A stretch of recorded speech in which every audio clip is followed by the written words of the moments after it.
This is a drawing of it. Oh, wow. Look at that. Right out loud. Wow. Very impressive. Wow. Look at that.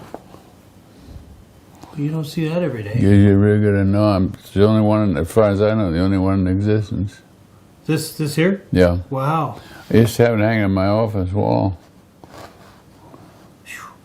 Very impressive. So, what was your involvement with I was in charge of structural design. Wow. How many people were working on this project? I have no idea.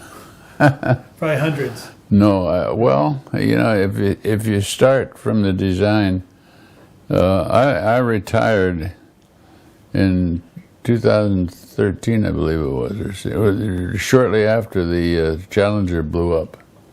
And we knew, okay, now our launch dates, everything has changed now because this was going to go up there. And once that, they quit flying them. So I said, well, I may as well. I was going to retire as soon as it was done anyway. So I had all the points and everything I needed. So I retired, and then when it did go up, I'd retired and I was in D.C. I went back there because it was supposed to launch, and I was going to be on the launch team. So I thought, well, I may as well go back there and watch that. So I did see it launched anyway. But then when it launched, all you see is the shuttle going up, and this was inside the shuttle, so didn't get to see it. But but I've kind of followed it ever since it went up there because got a lot of interest in it. I think I spent about 10 years on this thing.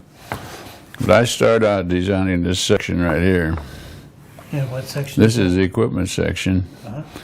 And all the equipment, all the black boxes, this is a duodecagon. It's a 14-side figure. And 12 of those had black boxes, and all the black boxes that ran everything in it are in that thing. And these are all aluminum doors that would open, and the astronauts could go in there, and if there was anything went wrong, they'd open those doors. In fact, when they went up in the service missions, that's what they would get, that open those doors and go in there and see whatever needed doing. So that's like the command center for the Hubble. Yeah. I see. This is where everything's in here. There's back here, there's 4 scientific instruments back here. Each one's the size of a phone booth. And up here, this is all empty. This is all hollow. And there's an aperture door on it in case there's sun sensors on it. It can only get a certain distance closer to the sun or the moon or anything real bright. It's made to look into black stuff, so it has absolutely no light ever gets inside it. It's lined with a bunch of baffles in here to bounce the signals up if it does come in.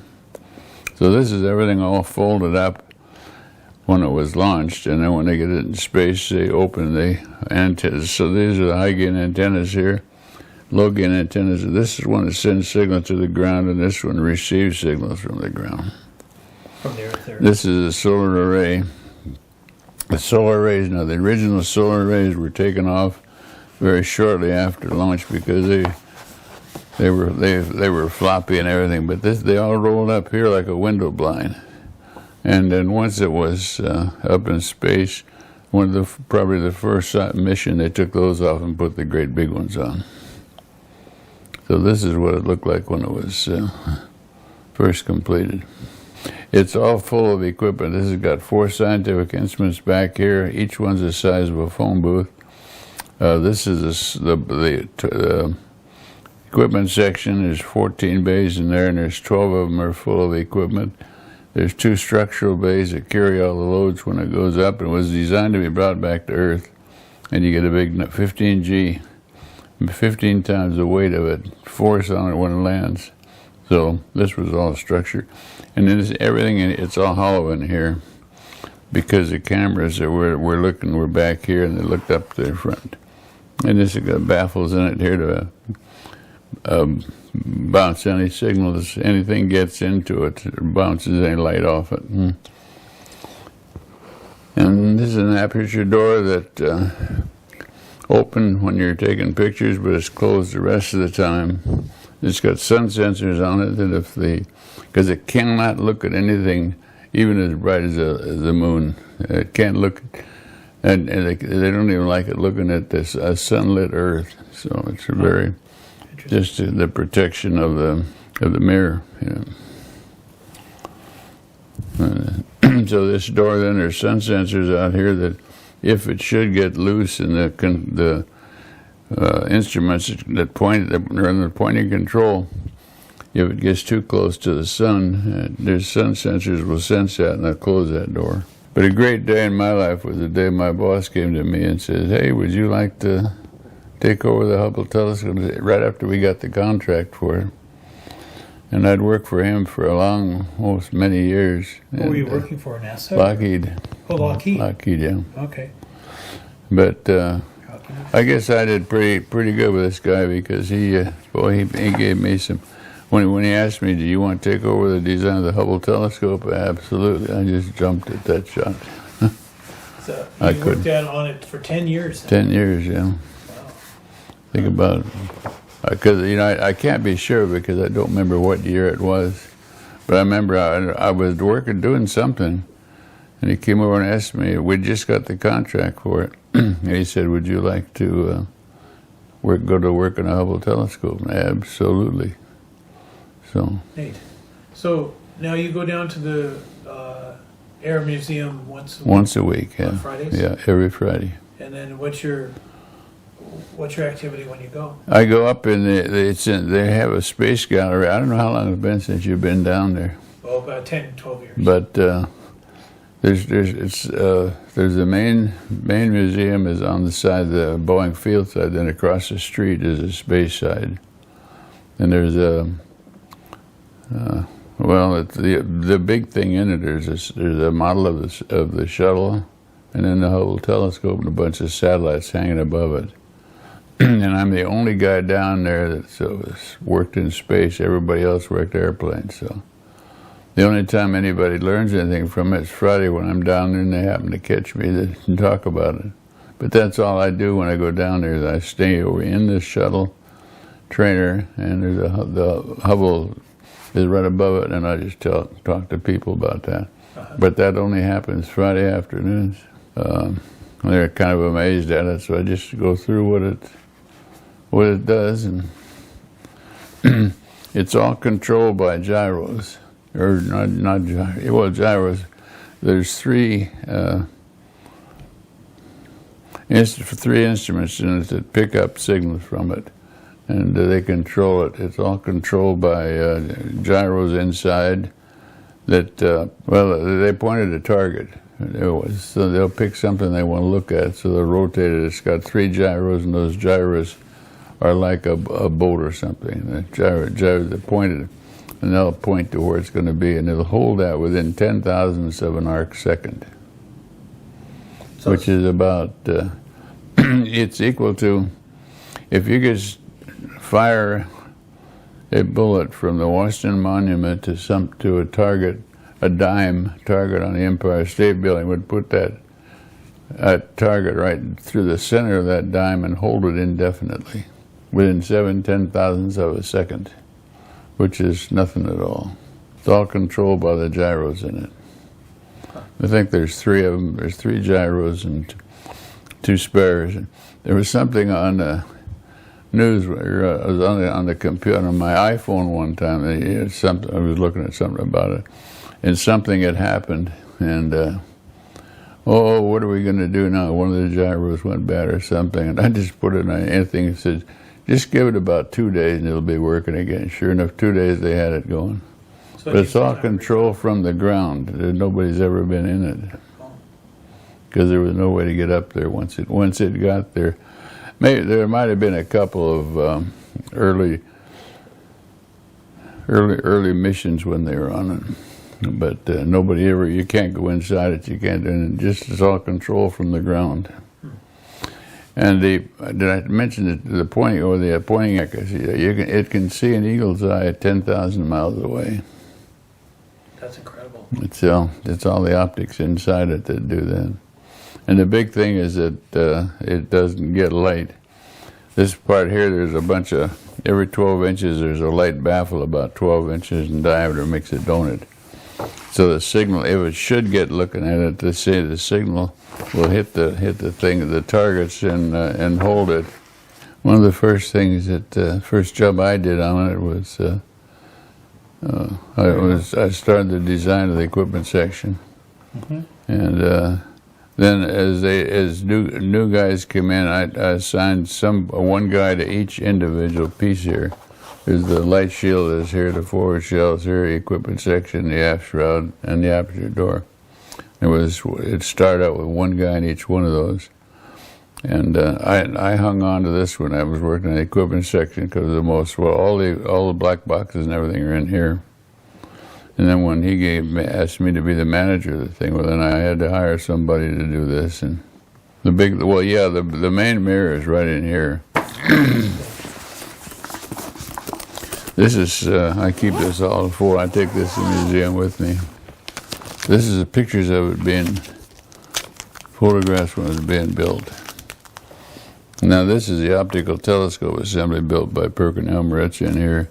This black stuff was built by Boeing. It was put together. I don't know for sure where that was put together, but this is the optics of the main control of it.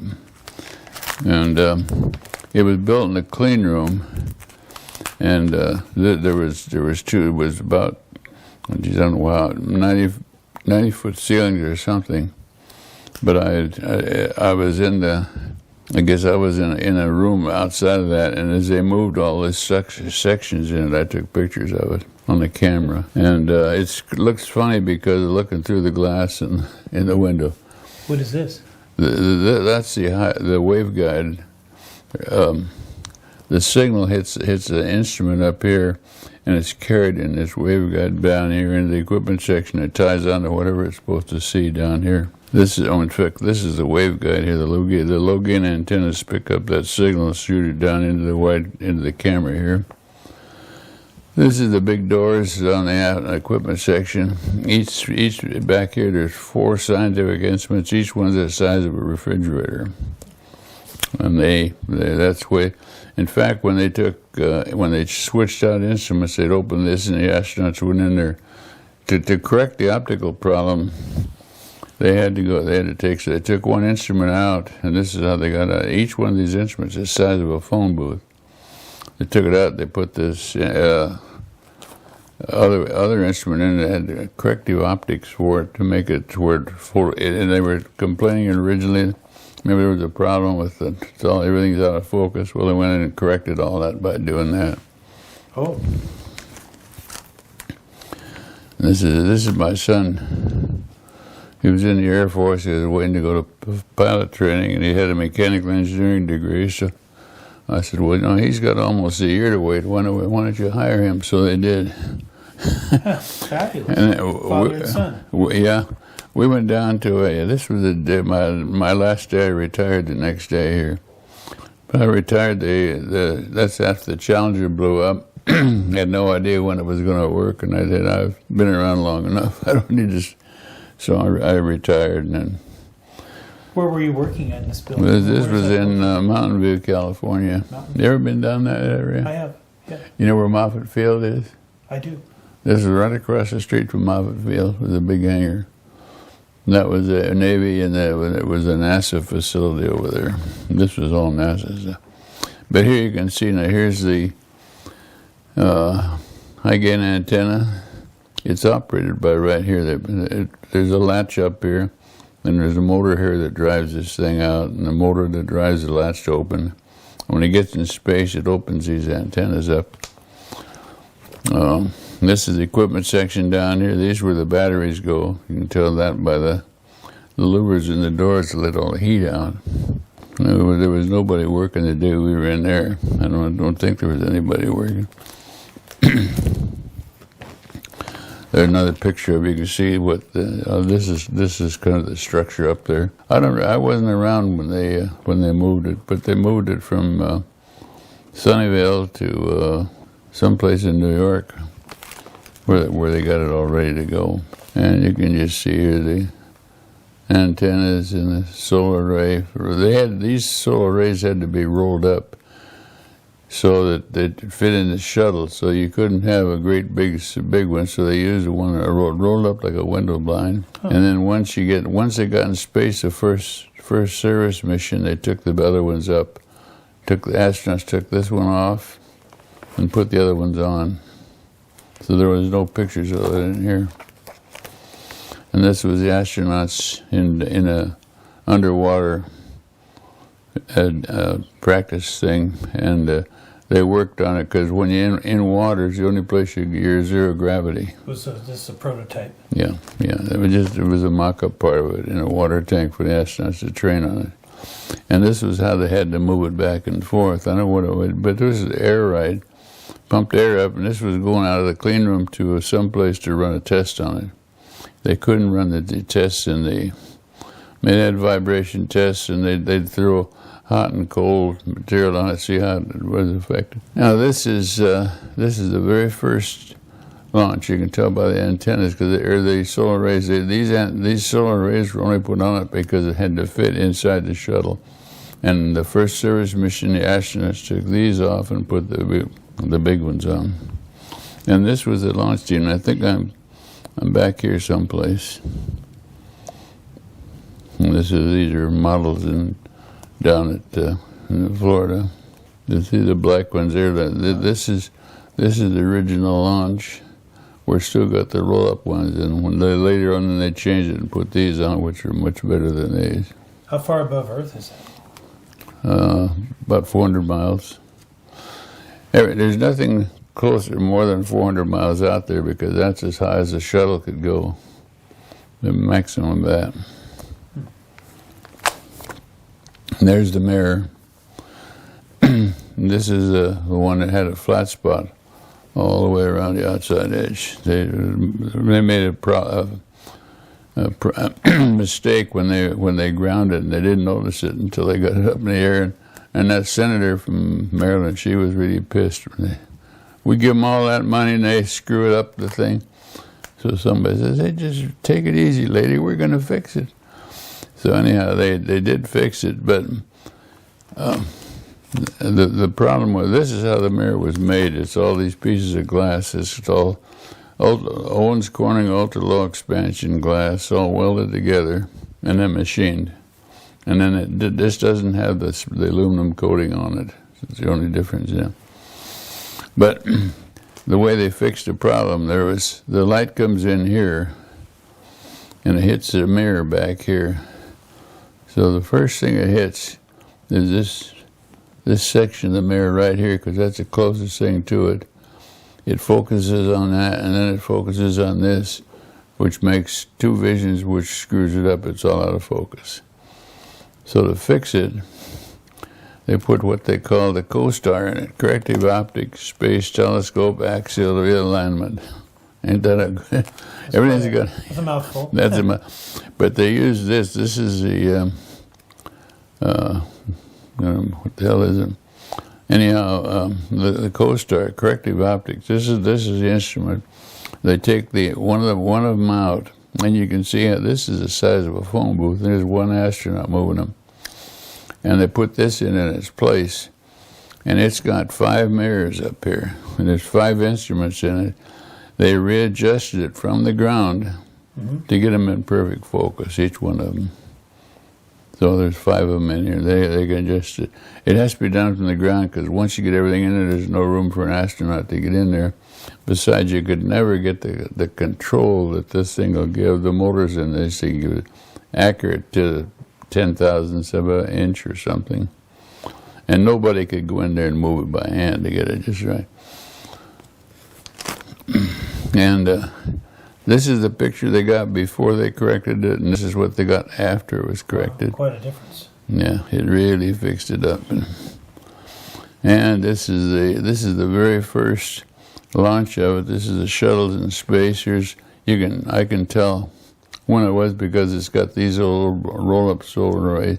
They had to have the roll-up ones when it went in the shuttle, because it wouldn't fit if they had the big solar arrays on. So the astronauts took the other solar arrays up and put them on in its place, and they brought that back to Earth. And this is what the astronauts use when they're working on the outside.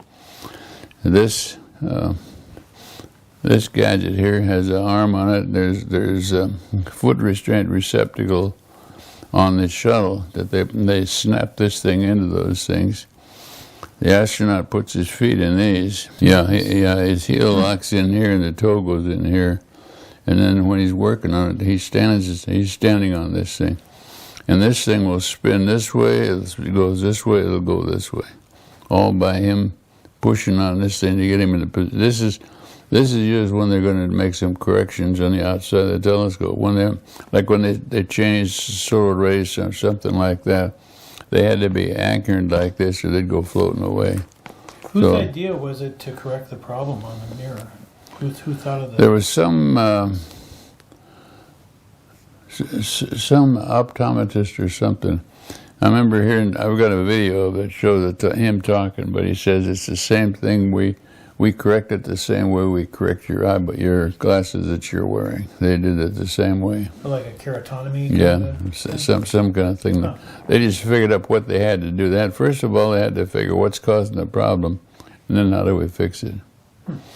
And then when they're on the service mission, the astronauts put their feet in this thing here, and they control it by taking one foot and hitting these things. That allows him to get in any position he has to be. And you can see here he's standing. Here's the Canada arm here, and he's locked into this thing, and he's standing out there like that. How'd you like to do that? You'd have to be not afraid of heights. That's for sure. For sure. Because that's about that. Well, that's as high as you're going to go.